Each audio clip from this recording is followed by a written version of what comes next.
बच्चों दिखाओ चल के, ये देश है तुम्हारा, नेता तुम ही हो कल के। अपने हो या पराए, सबके लिए हो न्याय, अपने हो या पराए, सबके लिए हो न्याय। देखो कदम तुम्हारा हरगिज़ न डगमगाए, देखो कदम तुम्हारा हरगिज़ न डगमगाए।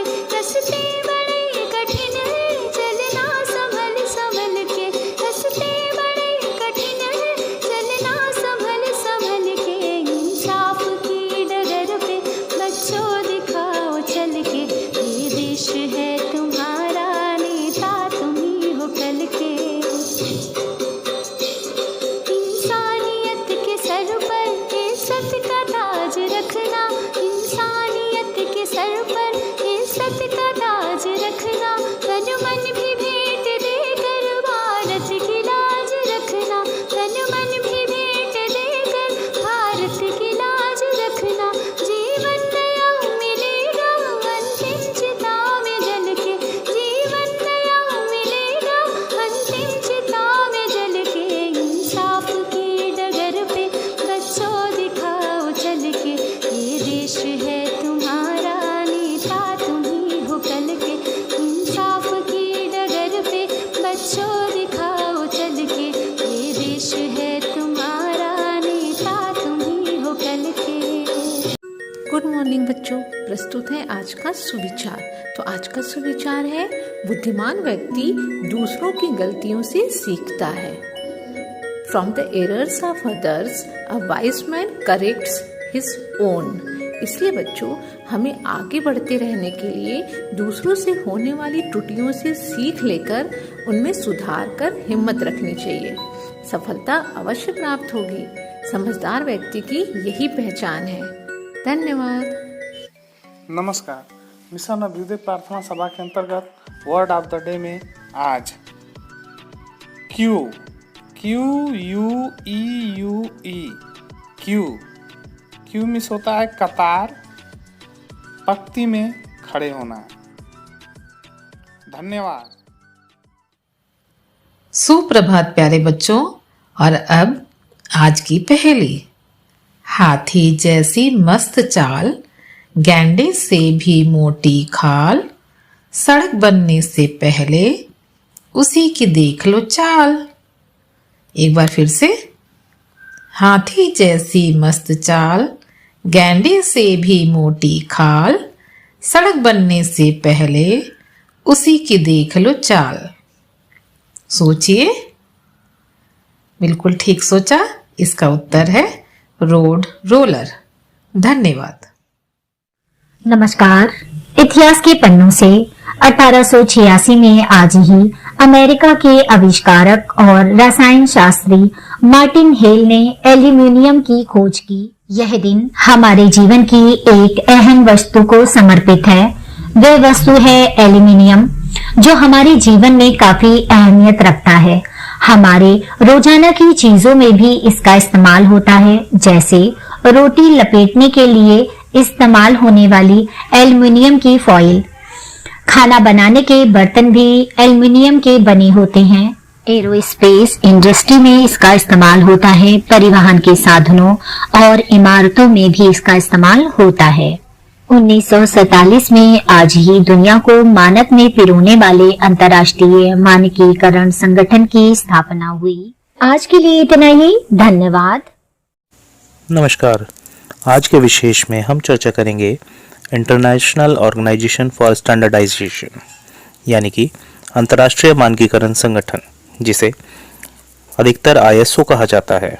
ISO विभिन्न राष्ट्रों के मानक संगठनों के प्रतिनिधियों से गठित एक अंतर्राष्ट्रीय मानक विन्यास संस्था है। इसकी स्थापना 23 फरवरी 1947 को विश्वव्यापी औद्योगिक एवं वाणिज्यिक मानकों को घोषित करने हेतु हुई थी। इसका मुख्यालय स्विट्जरलैंड के जेनेवा शहर में स्थित है। यद्यपि ISO स्वयं को एक गैर सरकारी संगठन कहता है, इसकी मानक स्थापित करने की क्षमता या तो समझौतों के द्वारा या फिर राष्ट्रीय मान के कारण प्रायः कानून बन जाती है, और यही इसको गैर सरकारी संगठनों से अधिक शक्तिशाली बनाता है। वैसे व्यवहार में यह एक संकाय या अल्पकालीन संगठन जैसे कार्य करता है, जिसकी सरकारों से मजबूत कड़ियां हैं। धन्यवाद। गुड मॉर्निंग स्टूडेंट्स, प्रस्तुत है आज के प्रश्नोत्तरी यानी क्विज ऑफ द डे। इसमें सबसे पहला प्रश्न है, पनामा देश की राजधानी कहाँ है? उत्तर है पनामा सिटी। पनामा पूरी दुनिया में मात्र एक ऐसी जगह है जहां आप सूर्य को प्रशांत पर उगते हुए और अटलांटिक पर डूबते हुए देख सकते हैं, वो भी सिर्फ एक ही जगह से। बारबाडोस देश की राजधानी कहाँ है? उत्तर है ब्रिज टाउन। बारबाडोस देश का नाम बारबाडोस यहाँ के बियर्डेड ट्रीज से लिया गया है, जिन्हें दाढ़ी वाले पेड़ों के नाम से जाना जाता है।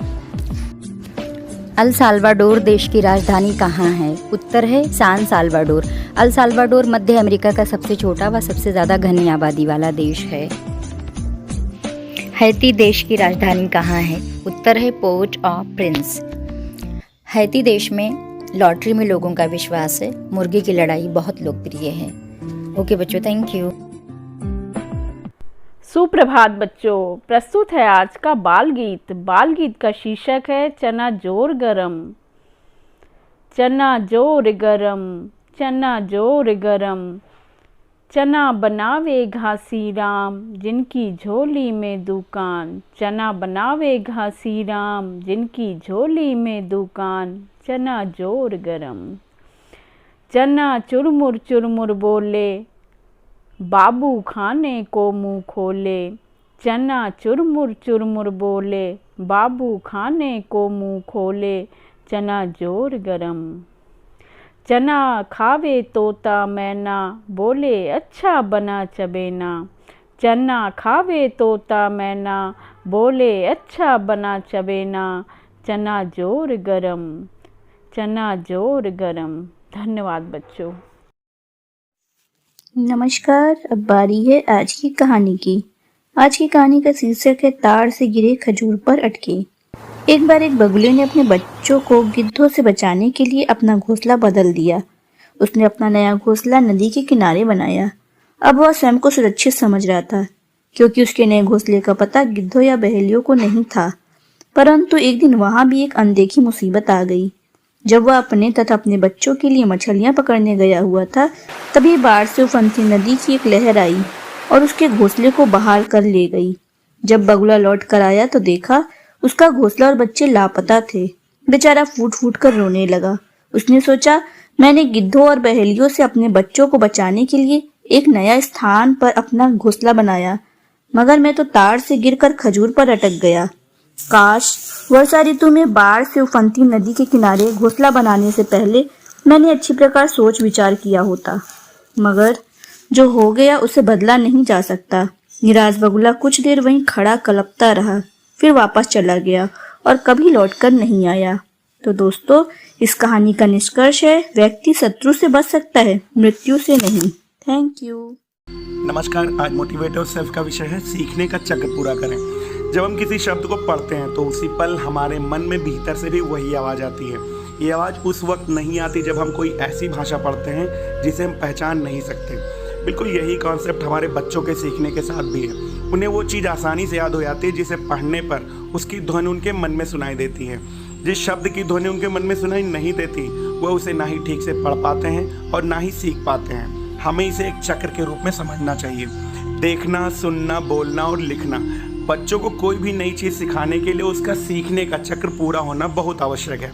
कोई चीज़ देखी है पर सुना नहीं, सुना है पर बोला नहीं, बोला है पर लिखा नहीं, लिखा है पर देखा नहीं, या इनमें से कोई भी एक चीज़ छूट गई तो सीखने का चक्र पूरा नहीं होगा। मान लीजिए कि हमें किसी बच्चे को अक्षर ज्ञान करवाना है, तो सबसे पहले उसके सामने वो अक्षर आना चाहिए, फिर उसकी ध्वनि, फिर उसका लिखकर और बोलकर अनुकरण, फिर उस अक्षर से बनने वाले बहुत से शब्द और चीज़ें दिखाकर अभ्यास कराया जाए। जब उसके मन में उस अक्षर को देखकर उसकी ध्वनि भी आने लगेगी, तो फिर उसे अक्षर पढ़ने में कभी समस्या नहीं होगी। किसी भी भाषा का हर एक अक्षर एक ध्वनि है। वह ध्वनि आपके छात्र के मन में सुनाई देनी चाहिए, और यही हम शिक्षकों का सबसे बड़ा लक्ष्य है। इसके लिए हमें कक्ष में बोलना होगा, चित्र बनाना या दिखाना होगा, ध्वनि सुनानी होगी, बोर्ड पर लिखना होगा। अगर उपरोक्त में से एक भी चीज़ छूट रही है तो हमारे शिक्षण का और उनके सीखने का चक्र पूर्ण नहीं होगा। धन्यवाद। आपका दिन शुभ हो।